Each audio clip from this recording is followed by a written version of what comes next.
Here we have a painting called the Unnamable, or He Who Shall Not Be Named. Well, it's not related to Voldemort. By Greg Griffin. He in 1968. Like Griffin was an American illustrator, and his most famous work are a bunch of like Grateful Dead album covers. So if you're like a big fan of Grateful Dead and you like the fancy covers, like Rick Griffin is like the guy responsible for like those fancy covers and whatnot.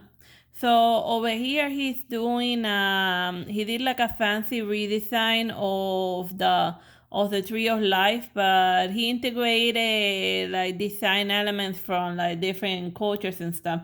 Like even this cross on the top, it looks more like the fancy cross from like ancient Egypt, and over here we got like the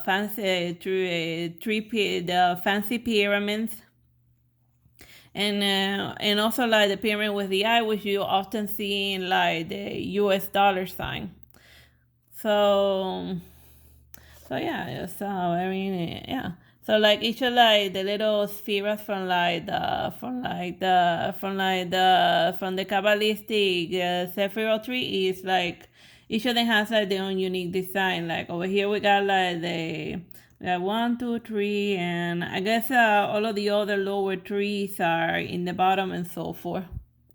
But for the most part, the traditional depiction of like this tree of life is the proper way of looking at it is actually the tree upside down, because the Sephiroth tree is a tree that has its roots in heaven, and then it like spreads out downwards towards like planet Earth, in order to like bathe the world with its like with the radiance of creation and whatnot.